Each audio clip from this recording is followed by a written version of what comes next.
Mga kapuso, narito pa rin po tayo ngayon sa Parañaque Toll Plaza. Isa po sa mga toll plazas na Manila Cavite Toll Expressway o yung Cavitex. Noon nga pong Sabado, September 14, ay sinimulan na ang unang araw ng dry run kung saan 100% na po cashless ang transactions sa iba't ibang mga toll plazas nito. Ibig sabihin po niyan, walang cash lanes para sa toll payment. Kaya ang mga motorista pong daraan sa Parañaque at Kawit, Cavite Toll Plaza ay kinakailangang may RFID na naka-install sa kanilang mga sasakyan. So supposedly walang cash lanes sa panahon ng dry run. Kaya mga motoristang daraan nga rito ay dapat meron ng mga RFID. Pero sa nakikita po natin, ito pong first lane, nagkakaroon po ng build-up yan. Ang sinasabi po sa atin ng mga authorities dito ay dahil pinapayagan naman din silang magbayad ng cash habang nagda-dry run. So, yung iba pa nga sa kanila, walang exact change. Kaya ang nangyayari, natatagalan kasi kinakailangan pang suklian, hindi eksakto yung mga binibigay po nila. At ngayon nga pong Lunes, nakikita natin, medyo may build up dito lamang sa first lane na ito. All the rest of the 8 lanes, dire-diretso, tuloy-tuloy pa po ang daloy ng mga sasakyan kasi maluwag pa po yung kalsada. Paalala po sa mga motorista, pagkatapos po ng dry run, ang mga mahuhuling mga motorista na walang RFID o kaya tampered o peking RFID ang ginagamit ay papatawan na po ng multa na 1,000 pesos para sa first offense, 2,000 pesos para sa second offense at 5,000 pesos naman para sa mga susunod pang mga offenses. Kapag kinulang naman ang balance o laman ng RFID, maaaring pagmultahin ang motorista ng 500 pesos sa unang paglabag, 1,000 pesos sa ikalawang paglabag at 2,500 pesos para sa mga susunod pang paglabag. At para po sa mga iba pang detalye, makakapanayan po natin si Attorney Ariel Enton, ang spokesperson po at Special Assistant to the President ng PEA Tollway Corporation. Magandang umaga po sa inyo, Attorney Ariel. Si Maris po ito, live po tayo sa unang balita. Magandang umaga, Maris. Magandang umaga sa ating mga taga-subaybay. Hello? Una po sa lahat, kumusta po yung pinatutupad nating dry run? Sir, naririnig niyo po ako? Meron lang tayong konting delay, Opo. Kumusta po yung ipinatutupad nating dry run ngayon pong araw na ito? Yung dry run po ay ipinatutupad po ng PATC alinsunod sa direktiba ng TRB na before the supposed implementation sa October 1 ay mag-dry run. At dito sa dry run, ang ginagawa po ng ating pong mga kawani, yun nga, nagtatanong at tinitingnan po namin kung ano po yung mga damdamin po ng ating mga motorista dyan.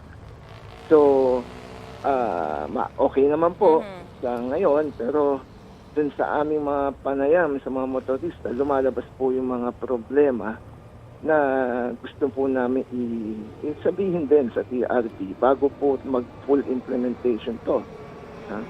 Halimbawa na lang po ang yung pong... Ano po yung mga problemang yon? Opo, mga problema pong yan ay mga katulad ng mabagal yung pag-akat ng barrier. Yung mga nawawalang load nila na kalo-load lang nila, hindi pa na-credit. So yung mga ganyan. Ngayon, itinanong din po namin doon sa mga nagka-casting, bakit ka nasa casting?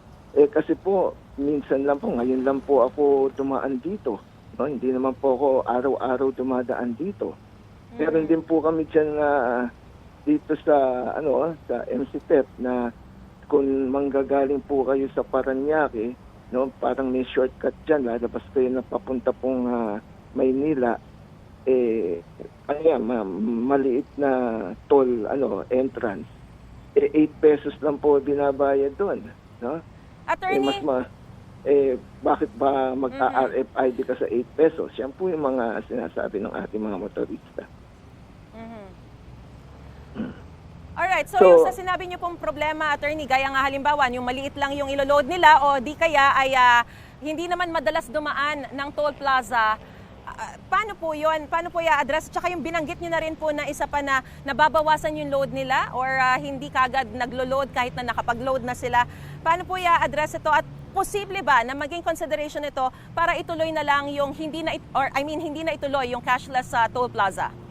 Okay, alam mo, Maris, una kailangan maging malinaw sa ating mga motorista na yung katulad po namin, ang MCTEP, na pag-aari po ng gobyerno 100% ng PRA, no? Ayan po sa Philippine Reclamation Authority, at ang nag-implement diyan ay gobyerno rin, PATC, no? Wala po yung po mga kawani natin, kasi po syempre kapag dumaan ka diyan, yung mga toll tellers na nakakausap, wala po silang control sa RFID. They do not have anything to do with RFID. Kaya po, kapag ka nagreklamo po kayo sa toll teller, hindi po kasi sila yung makakasagot niyan. Because EasyTrip is another company. No? Hindi po yan, kumbaga yan, provider po namin. Ngayon, bakit po natin sinasabi yan? Tama po yung sinabi nyo na this problem should be addressed to EasyTrip. Sa dami po ng problema, dito lang po, I'm speaking only dito sa Cavitex.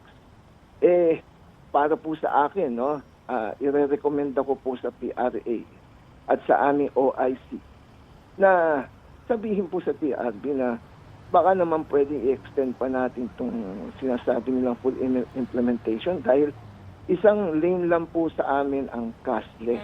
And that lane is for those na sinasabi nga na minsan lang dumadaan dyan. Imagine, RFID mo, papalagyan mo, hindi naman gagamitin. Makaka-load ba siya ng 10 piso, 20 pesos? Opo. Hindi nga niya kabisado yun kung magkano babayaran sa toll.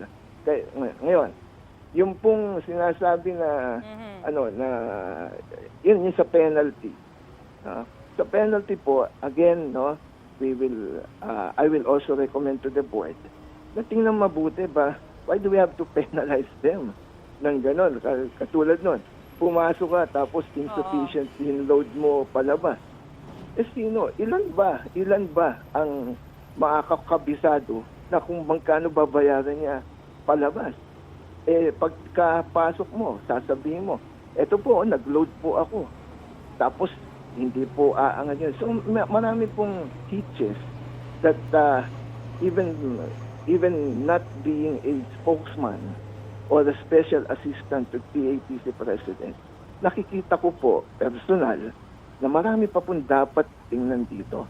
Ang sabi nga po ng ibang motorista, bakit po kami ang inyo pong ipe-penalize? Dapat pine-penalize din natin yung mga provider kapag may pumapalpak na dyan po sa RFID. Di ba? So, I hope... At sabi binanggit po natin kanina, masyado pong malaki rin yung mga penalty for the offenses. Opo, biruin nyo, mag-o-offense, kunyari, pe-penalize mo yan. Kailan siya dapat magbayad ng penalty? Dun sa point na yon? Paano kung walang pera yan? Alright. Diba? Or yan ba ay baka nga kaya hindi nag-RFID dahil walang ipang-load Opo, so marami pong problema, and I hope na makita po ito ng TRB, ng LTO, ng DOTR, because there are other causes of traffic, no, na mas nakaka-traffic kaysa dito sa sinasabi nilang traffic. Yung mga traffic sa Castlane, yung pumapasok sa Castlane, but kapag nakapasok na po yan sa toll, okay na po yung kanilang biyahe. Of course, I'm speaking dito sa amin, no? Sa NCTEP. Hello? Sige po, sir. Aabangan na lang po natin ang magiging hearing na isasagawa nyo po, yung mga rekomendasyon na ibibigay nyo sa TRB para malaman natin kung itutuloy ba itong talagang cashless toll plaza na ito o hindi, dahil nga po sa mga maraming binanggit nyo pang mga problema na kailangang ayusin.